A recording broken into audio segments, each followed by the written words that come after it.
¿Qué tal, amigos y suscriptores de la audiencia? Humberto Riveros, ¿cómo estamos? Hola Carlos Durán, ¿cómo estás tú? Hola, ¿cómo están todos los amigos de En Audiencia? Que ojalá se suscriban, nos manden comentarios, nos den like, Participen. comenten, háganos preguntas. Vamos a hablar hoy día, Humberto, sobre... Bueno, el último punto que nos queda sobre divorcio. Particularmente vamos a hablar hoy día del divorcio por causal, o divorcio por culpa también, o divorcio sanción, tiene distintos nombres. Pero es el divorcio en el cual uno de los cónyuges se portó mal. Claro, es un divorcio en donde uno de los cónyuges, aquí la causal no es el cese de la convivencia, no es el paso del tiempo, sea un año en el caso de un común acuerdo, sean 3 años en un unilateral, sino que independientemente del tiempo que lleven casados y conviviendo inclusive, no es necesario que se hayan separado físicamente, independientemente, o sea, al mes del matrimonio ya podría generarse algún tipo de causal que habilitara a uno a demandar. Claro, esta causal en el fondo es la conducta lo que se sanciona, da lo mismo Claro. cuándo se produce. Claro. La norma dice que el divorcio podrá ser demandado por uno de los cónyuges por falta imputable al otro, siempre que constituya esta falta una violación grave de los deberes y obligaciones que le impone el matrimonio o de los deberes y obligaciones para con los hijos, y aquí viene el otro requisito, que torne intolerable la vida en común. Claro. Tiene que ser una cosa grave. Tiene que ser una cosa grave. Y que impida que ya en el fondo se pierden las ganas de vivir como matrimonio. Así es, y en buenas cuentas lo que se está exigiendo aquí es una conducta, o sea, no un hecho aislado, sino que una conducta que, dada su gravedad, envergadura, termina siendo intolerable la vida en común y además es imputable a uno de los cónyuges y debe constituir la falta a algún deber o... Claro, no es una discusión porque dejó la toalla mojar arriba de la cama. Claro, tiene que ser un asunto de envergadura y dice la norma, luego pone no es taxativo este listado, digamos, se pone un ejemplo aquí que dice que se incurre en dicha causal, entre otros casos, cuando ocurre cualquiera de los siguientes hechos. Atentado contra la vida o malos tratamientos graves contra la integridad física o psíquica del cónyuge o de alguno de los hijos. Ya, aquí digamos, entraría la violencia, por ejemplo, que puede haber de uno contra el otro, intentos de lesiones. En general la violencia física, psicológica y hoy día también la económica incluso. Claro, la violencia vicaria también estaría incluido, digamos, o atentar contra la vida o malos tratamientos, que sería el caso de la violencia, que tienen que ser graves contra la integridad física o psíquica. Y ojo que también contra los hijos. O sea, si uno de los cónyuges le pega o maltrata a los hijos, el otro podría pedir el divorcio. Sí, así es. Efectivamente dice la norma que los tratamientos graves contra la integridad física o psíquica del cónyuge o de alguno de los hijos. Así que también los hijos podrían, al ser víctimas de violencia grave, reiterada, podrían el otro cónyuge solicitar el divorcio.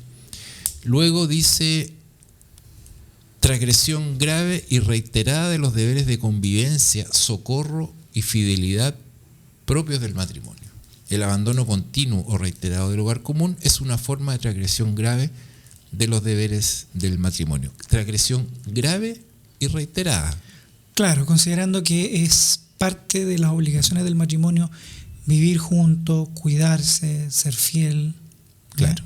Entonces, cada una de estas conductas atenta contra algo de eso. Por ejemplo, deberes de convivencia, claro, si hay, y la misma norma se encarga así, si hay abandono continuo, reiterado del hogar, continuo, que sea por largos periodos de tiempo, o reiterado, que puede ser por periodos cortos de tiempo, pero con una frecuencia... La injustificada. Injustificada, claro, injustificada y irrelevante, claro, porque no operaría, por ejemplo, en el caso de un trabajador minero que tiene que... Claro, trabaja 15 días en o la 15 mina. días, claro, o a veces más. no aplicaría, porque no hay ahí una transgresión grave reiterada del deber de convivencia. O los marinos. O los marinos, exactamente. En cuanto al socorro, acá es típico el caso que uno ha visto de cónyuges que sufren un accidente o tienen una enfermedad y el otro lo abandona. Claro. Justo en el momento en que más lo necesita. Que vamos a ver en uno de los casos más adelante. Hay una relación con eso. Que hay una relación con eso. Luego, en tercer lugar dice... Perdón. Que queda el otro clásico y muy preguntable, el de la infidelidad. Bueno, se me fue. Bueno, la infidelidad como conducta que autoriza el divorcio, y a propósito de lo que dice la norma, de que tiene que ser reiterada. ¿Ya? Grave y reiterada. Claro. Pero reiterada. Partamos de la idea de que esta ley se hizo con mucha cortapisa para tratar de salvar siempre el matrimonio. Entonces, en esa lógica, una aventura de una noche o de un día, una cosa así pasajera, no califica. No calificaría en teoría, ¿no? ¿Por qué? Porque no es reiterada. Claro, o sea, se requiere una conducta, un constante actuar en ese sentido, o sea... Que tiene que ser una infidelidad permanente. Lo otro que también es materia de mucha consulta y discusiones, ¿cómo se prueba una infidelidad? ¿Ya? No basta que yo tenga una foto, yo le saqué una foto que estaban ahí sentados en el parque conversando. ¿Eso qué muestra? No prueba nada. ¿Ya? Nada. O tengo grabaciones, le saqué un video. Y también ahí nos encontramos con el problema de que no todas las grabaciones o no todas las pruebas que uno crea que tiene son realmente útiles o válidas dentro de un juicio. ¿Ya? Claro. Algunas son inútiles porque no prueban nada y otras son inválidas porque infringen la privacidad y caen en la figura de las pruebas ilícitas. Claro, en la manzana podría. O sea, si hay, por ejemplo, una prueba obtenida con violación de garantías, pasando por la inviolabilidad de las comunicaciones, o una grabación obtenida a la mala, digamos, sin consentimiento del otro y sin conocimiento que se está grabando, en principio serían pruebas que debiesen rechazarse como para ir a juicio. Claro. Pero hemos visto, Humberto, en casos que, pese a que las pruebas puedan ser obtenidas de esa manera, es decir, hemos tenido casos donde ha habido, por ejemplo, una mujer que grababa los malos tratos. Claro, son casos en que están verbales. Involucrados los niños. Claro, grababa los malos tratos respecto a la mujer y a los hijos, y quiso introducir esa prueba a juicio. La contraparte se opuso porque dijo que era una prueba que había sido obtenida en un lugar, una grabación obtenida, incluso podría uno decir se cometió un delito porque se obtuvo una grabación en un lugar privado, digamos, que no de libre acceso al público. Y sin permiso. Sin consentimiento del afectado, como dice el 161A, por lo tanto uno podría decir, bueno, esta prueba es ilícita. Sin embargo, hemos visto que los tribunales a veces han dicho, bueno, pero si esto tiene relación con la familia, tiene relación con los niños, y por ende podemos mirarlo desde la óptica de el interés superior del niño, pese a que esta prueba en un esquema general no hubiese ingresado a juicio por ser una prueba obtenida con violación de garantías constitucionales, sí la vamos a autorizar y la vamos a dejar pasar a juicio porque hay un interés más preponderante que cuidarle la privacidad a ese cónyuge infractor. Es más preponderante cuidar la integridad de la familia y por lo tanto hacer que las normas que regulan eso operen debidamente y que ese matrimonio pueda terminar por divorcio. En tercer lugar, Humberto, se señala aquí como causal, dice, condena ejecutoriada por la comisión de alguno de los crímenes o simples delitos contra el orden de las familias y contra la moralidad pública o contra las personas previstos en el libro segundo, títulos 7º y 8º del Código Penal, que involucre una grave ruptura de la armonía conyugal. ¿A qué delitos, así veamos, Humberto? Así, para explicarlo en sencillo, se refiere por una parte a delitos como por ejemplo el aborto, también está el infanticidio, pero también está la violación, los abusos sexuales, todos los delitos relacionados con la protección de la indemnidad sexual, y por otro lado los delitos contra las personas, y ahí están las lesiones, el homicidio. Pero acá las víctimas de los delitos son otras personas ajenas al matrimonio. Claro. Terceros. ¿Ya? Acá en el fondo nuevamente la ley no obliga al cónyuge a hacer el sacrificio de seguir casado con una persona que está condenada por uno de estos delitos, y si considera que hay una grave ruptura de la armonía conyugal por esto, le permite entonces pedir el divorcio. Perfecto. Luego tenemos alcoholismo o drogadicción, que constituye un impedimento grave para la convivencia armoniosa entre los cónyuges o entre estos y los hijos. Decíamos al comienzo que había una vinculación con el deber de socorro. Con el deber de socorro, porque uno podría decir, bueno, pero el alcoholismo y la drogadicción son enfermedades, por lo tanto el otro cónyuge debe apoyar al otro en esas situaciones, en situación de alcoholismo o en situación de drogadicción. Pero pareciera ser que la ley deja esa decisión privada a que la tome la decisión el cónyuge que va a invocar la causal o no, porque ese cónyuge podría haberle dado un enfoque efectivamente de enfermedad al alcoholismo y la drogadicción, y por lo tanto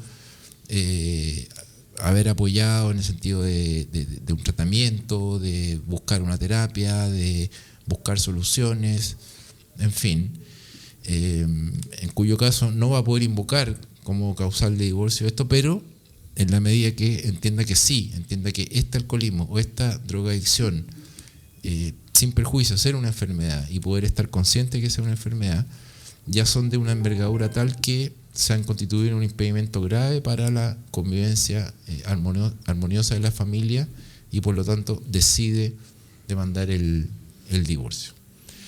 Claro, nuevamente aquí la ley no le exige al cónyuge ser heroico en ese respecto. No le exige ser. No le obliga a vivir con un alcohólico, con un drogadicto. Exactamente.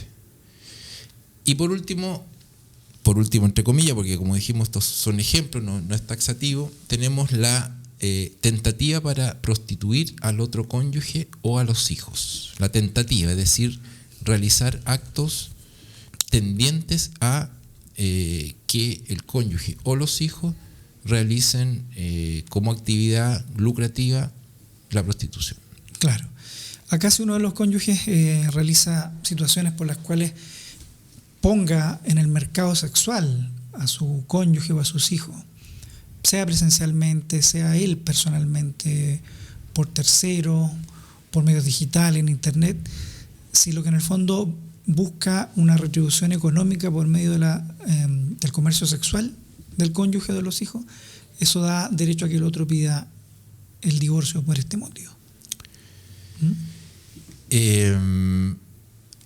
Hay una consecuencia, Humberto, que puede traer el dar lugar al divorcio por estos motivos. El dar lugar al divorcio por estos motivos. Hay una consecuencia que dice relación con la compensación económica, ¿cierto? Nosotros planteamos en capítulos anteriores que el cónyuge que se dedica...